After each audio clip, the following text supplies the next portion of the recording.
All right. Okay, we're doing this. Are we? The famous part 2. I have to pull up my pants. Okay, that's an acceptable behavior. And over here we have one Ryder McCoy. Hello, hello. So in the part 1 video, Charlie explained how he became a reggae drummer. And we just listened to the last 3 or 4 minutes of it, and he was reminiscing about all the great singers that we worked with. And right now he's enjoying a grande spliffo. A big head split. And Ryder McCoy has joined us. And I thought this might be an opportunity. Ryder could chip in, because you've seen that video. And if you wanted to reminisce anything about our history, musical history together, this is Kyle talking here and narrating from behind the camera. Yeah, we had a lot of great times. Nice. Anything great particularly stand out or historically that you wanted to share? I would say some of the bigger tours we did, like with Edison Blender and Richie Spice, right before Richie Spice busted big, and that was a great time. Touring with Frankie Paul was amazing. Touring with Shinehead was unbelievable. Yeah, he was a madman. That was, unless I'm mistaken, didn't Harriet come with us for some of that tour? We went down to Rhode Island and had a really good time at the, what was the name of that? You still perform there, don't you? Which place? The place we did with Shinehead. I think it was Matunic. Yeah, that place that. Long Island? Yeah, no, Rhode Island. Rhode Island. I don't remember which place it was. It was Amagansett is where we went in Rhode Island, Long Island. Yeah, we that played was at Bill's. Stephen Talk House, I think. And I don't remember what the Long Island was. Was it Lupo's or someplace that's not there anymore? Lupo's. We played at Bill's with Shinehead. Yeah, the Bill's We Bar played show at was Matunic. crazy. Now the Shinehead show had more people in it than Bill's had maybe ever had. It had like a 200-something capacity, and there was like 375 people there. They were like literally hanging off the rafters. Yep, and Shinehead was all over the place. He got up at the bar, on the bar, and started singing at one point. He did Remember walk that? along the bar. That was a special thing. It even got a little bit rough. I've listened back to the crowd noise, so to speak, on some of the recordings we did, and you can see that by listening to what's going on. Shinehead had a handful at Bill's bar. He really did that night. Well, because he had maybe a little too much to drink, and was a little loosey-goosey. Now, earlier you were showing us your studio setup, where you've managed to convert like how many cassettes roughly into MP3s? Right now, probably about 30. Wow. And so the shows that you got date all the way back to the beginning. In the first video, we talked about doing that Skycap show, and you actually have a recording of that. Which I gave to Ryder today. Excellent. Which he has on MP3. So Ryder is Grateful now about that. I gotta check those out. archiving all this good stuff. Yeah, absolutely. Looking forward to listening back to all those. Now, Great of shows. the three of us, Ryder, you are still actively gigging. Yes. And what are some of the projects? You were just telling me on the drive down here that you did some really cool stuff and worked with some nice bands. And Yeah. I've been working with Jarif for a number of years, and Soul Shot for many years, and the Sista D and the Just and Dat band as well. We were very busy all the time. Just did a string of shows with the Reggae Takeover, featuring Heavyweight Rockas and Medicine and Zugu Dan, and that was a really nice run. right. I've been working with Lady Lee, a lot of different folks. Nice. Yeah. Well, that's kind of great. I remember when we were sort of upstarts and just joining the scene. Actually, Ryder, if you can move your seat over, then I can get both of you in the same cam. Yeah, a little more. There you go. I love it. So nice. I remember when we were the upstarts, people like the iTones were not too happy about us, because we would come in. It seemed like every generation would come in and work for a little bit less money than the previous generation. Yes. And by the time we were deep into it, our own breakfast was starting to get eaten by the American reggae bands. And the American reggae bands had sort of dispensed with having like Jamaican front singers, Right. and they would work for basically free. Well, I think we And qualify as an American reggae band too, but we always worked with Caribbean singers, and exactly. mainly as a backing band.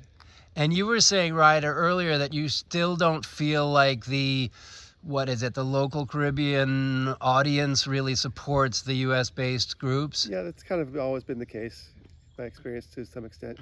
Right. It's hard for a local reggae band to really gain a following, although we all try. Yeah, we've all tried. Well, Yeah. Charlie, with One World, was Yes. it? You guys had a thing going on for a long time there. We did, and we had heavy promotion.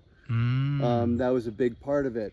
When it wasn't myself or Tom Meyer or even Mark Albanese, there was a lot of promotion going into, well, us, Well, what kind of promotion do you mean? promotion with us picking up big college gigs. And so we as a band put out multiple feelers from multiple fronts to get gigs, like a lot of college gigs. So basically what you're saying is you got some tasty college gigs, and then the colleges themselves would promote them heavily. Yes. And then you got a lot of attendance. I remember my freshman year in college back in 1982, Loose Caboose Yeah. came, but I also had the pleasure of seeing REM open for the English Beat, Yeah. Wow. which was trippy. So English Beat was like trippy. the big thing.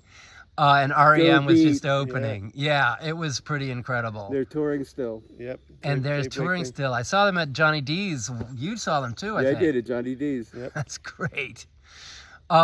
So if we go back and in that first video, it sort of ended with us talking about that dance hall show that we did over at Skycap, and I'm wondering, after that, I guess, there was Rockers International, and we did that with Mr. B and Skiffy, Yep. and then we decided to break out independently and just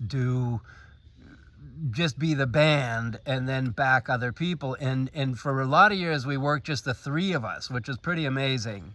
Yep. No guitar player, really. No for guitar several player. And the first guitarist was what, Ziggy? I think so. Yeah, Yeah. I heard from him out of the blue recently, Oh yeah. and he's doing good. He's doing the right thing. It's kind of We've cool. always been very fortunate to have good guitar players. Yes. I think because we haven't always had guitar players, we've always been much more picky about the kind of guitar player we want to deal with. Right. You know, how they fit within the band, how they fit within the rhythm when they play, and how they fit in personality-wise. You know, the guitar players we have gotten to work with, like Ziggy, for example, have just huge personalities, and it really shows through on stage. Yep. And really sets them apart from a lot of guitar players. So, you know, yeah, it's always been the three of us because we've always been able to pull it off, which has just been fantastic. Yeah. We worked with Sean Acker for a while. Yep, Shiz Sean Mac. Acker, big personality. Yeah, He's great. Shizmac. The guy is amazing. Yep. And Gigi, Yep. who was good. Gigi. Yeah. I remember when we first brought in Gigi. Those some classic times. Now, there was a little while where you were so busy and we were doing some touring stuff. And so you took a little chill from Dub Station, and Glenn was working with us for a while. And what was that like for you? You were just like working wall to wall and stuff. And then we were glad to start working with you again later. Well, you know, that time was a tough time because my wife was sick. And the job had basically, that I worked for 20 years, said at this point, Mr. Thorpe, you get to do whatever you need to do to be home, to be with your wife, to spend this time to make sure that, you know, you have everything you need. Nice. You've earned it. And so that was, you know, why I had to take that time off. During that time off, of course, I realized how much I missed playing music. However, I had to be focused elsewhere. But it also gave me a real good opportunity to sit back and think about, if I play music, I only want to do it if I want to do it. Okay, the money thing, yes, I should always, my father used to always say to me, if you're not making $100 a gig, you're an idiot. Stay home. And he's always Same thing is been true that today. way. You know, and it's still $100. And it's true. It's true. Unfortunately- 63 years later. I know. And his 63 years later, $100 was a lot more.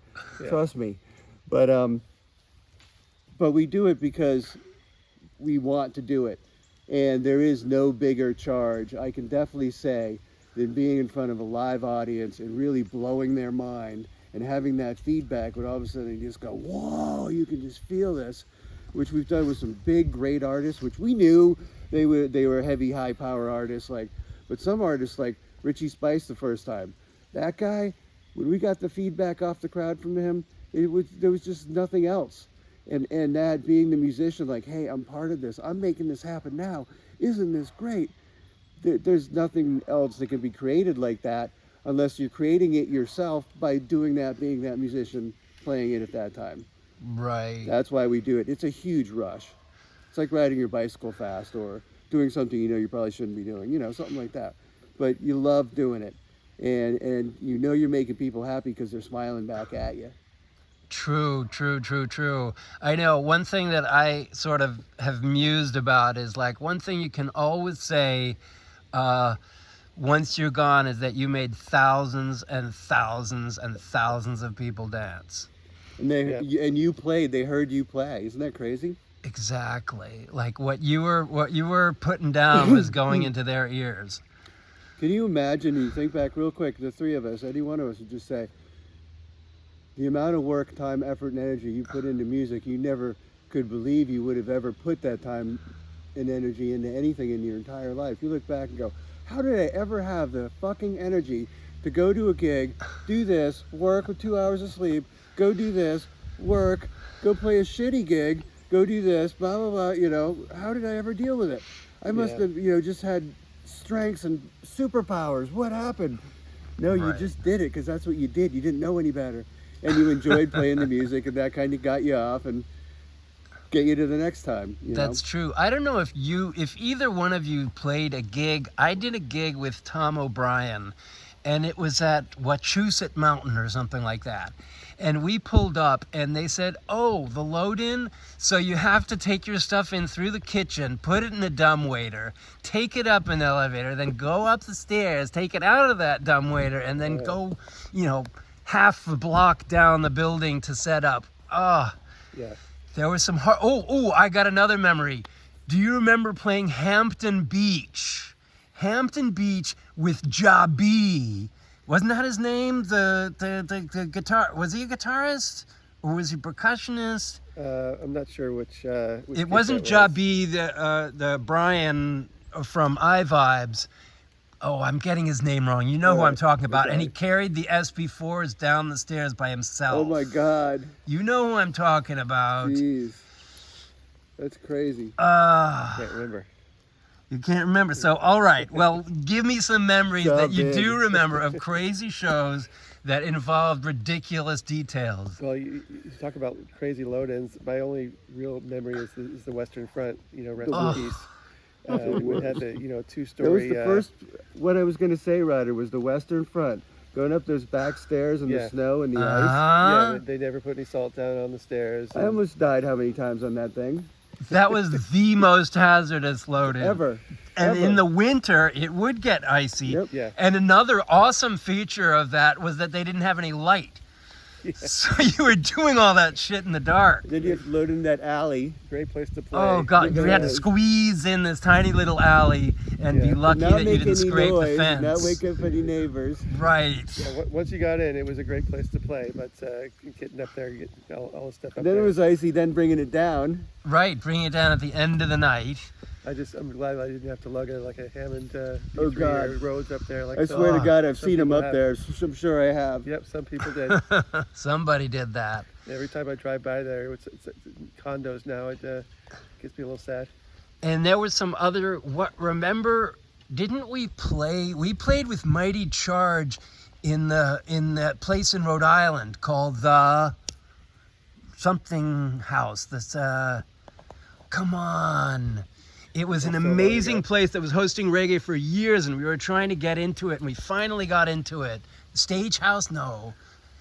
Oh, come I on. don't remember. See, this is the long ago. challenge of our Yeah. age. We So don't many remember people- everything. So many shows ago. So many shows ago. The something house, something in Providence. It was great. Oh, okay, yes. You know what I'm talking about. Downtown. Yes, Oh, that place. that place. The Stone House. Stonehouse Inn, Stonehouse something. Yes, that place was gritty.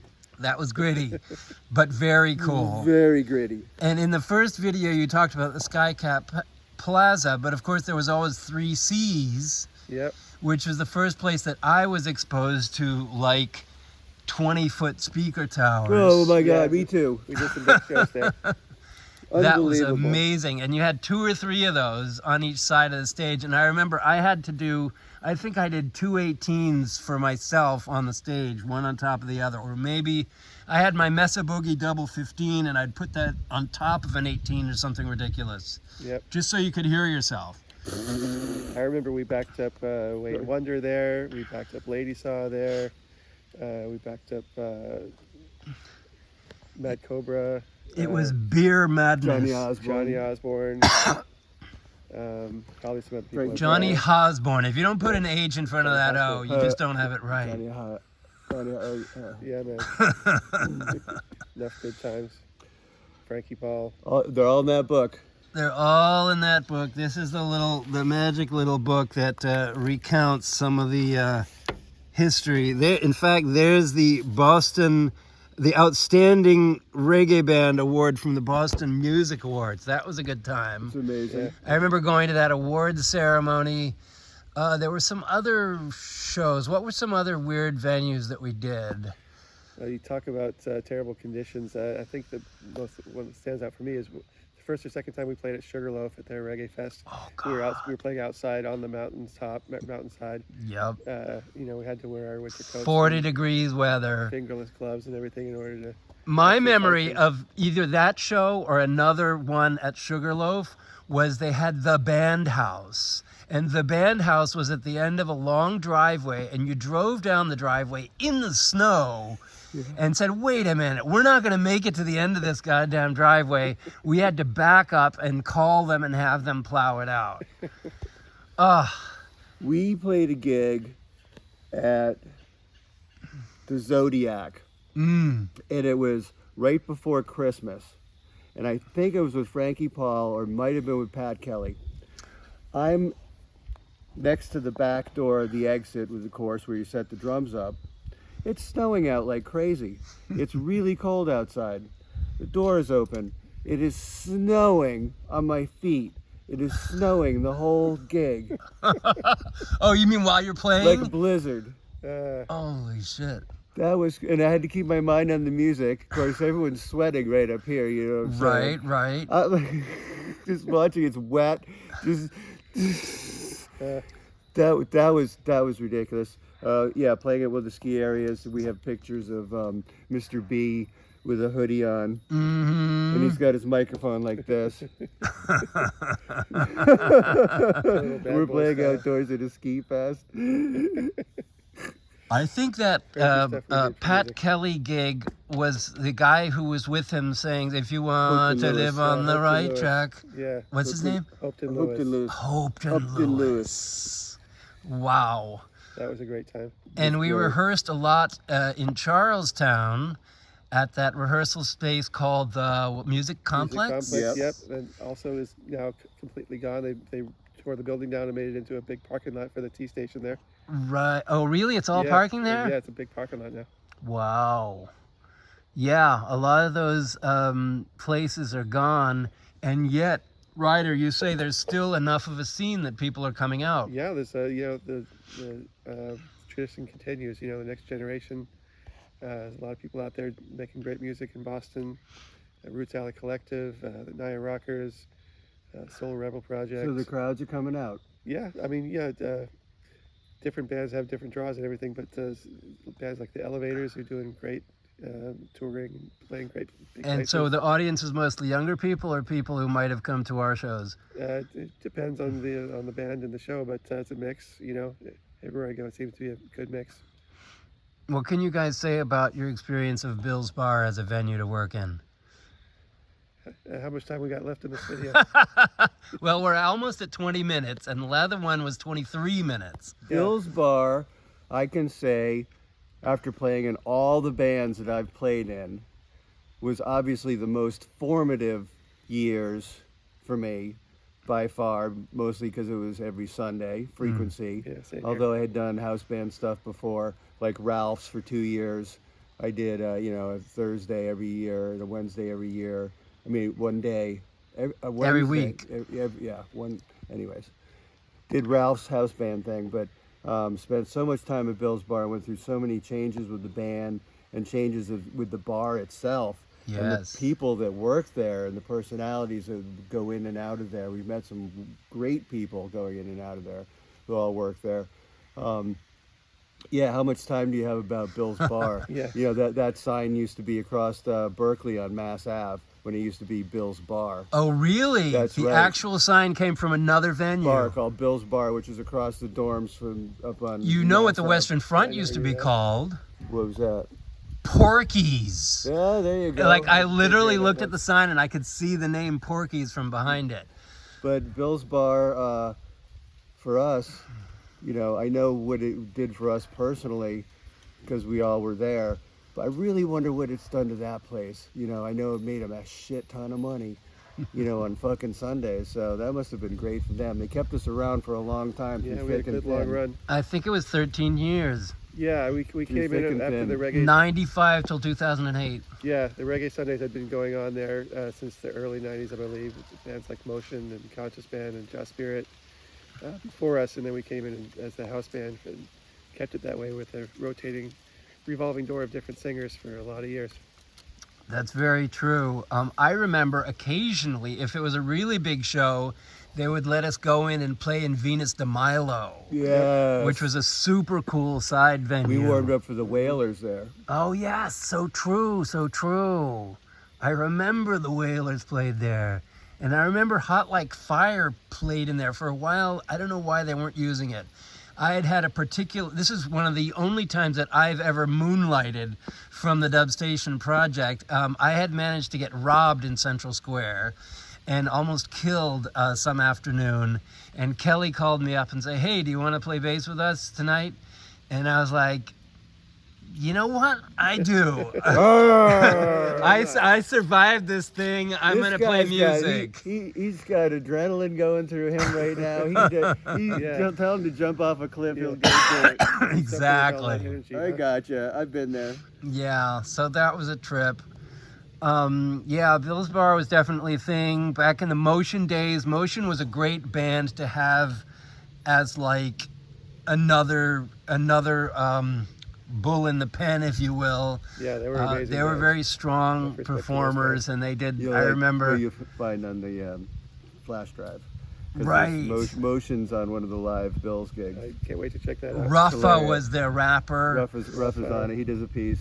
Julian, Ross Batch, Yeah. Reggie, and Eddie. Yep. Well, anyways, you'll listen to all that. I You're know. gonna be There's so excited to listen to all Yeah, that stuff, man. yeah, can't wait. some classic archival material. And if you have any old cassettes like that, because I can convert cassettes. Yeah, you know, I will. and they're in good shape. I'll give them a shot. True. Well, Add you- it to the archive. Yeah, I may have some CDs. I'm not sure about cassettes. Yeah, we all got CDs, but people sometimes have shoeboxes full of cassettes because they don't have a cassette player anymore. But they're like, oh, hold on to these. Holy shit, Yep. it's my band from high school. I know I can't part with my cassette collection and my CD collection. Oh, Yeah. really? And record collection. Yeah. Wow. Oh, I bought a new old turntable. Yes, I saw that in there. Pretty cool. Yeah. I have had 2 Technics turntables and another piece of shit. They all finally died.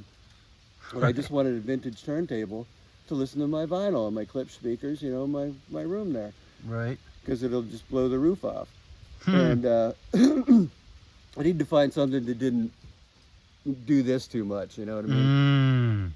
Most annoying thing, but it could just be one plank of the board in the house. If it's in the wrong place, your records are going to skip, you know what I Yeah. mean? Mm. Especially at loud volumes, because I want to listen to it as loud as fuck. I want to Right. hear my volume out of my records.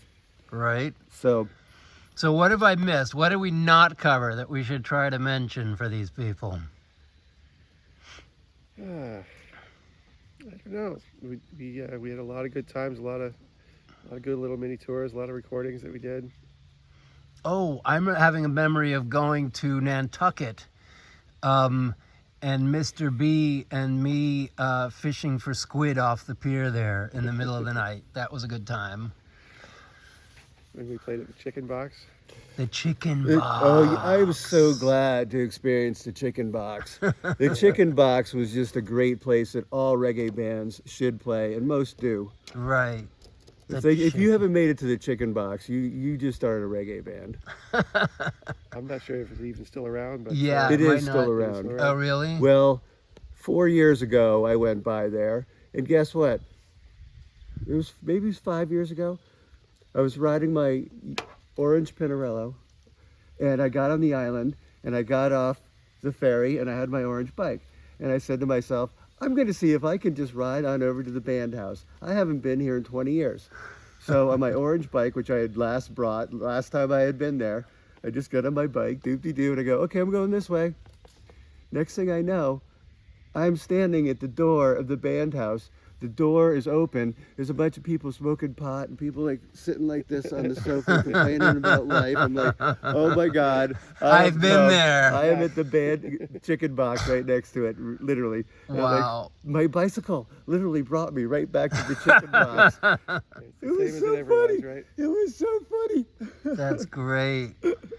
The chicken They were box is still open, doing it. and the door was still open to the band house. Right. Ryder said he just played Nectar's up in Vermont. Yep. Nectars. Yeah, we hadn't played there since Dub Station played there roughly 20 years ago, 15, 20 years. X number. That's what of Mr. years. B's been doing.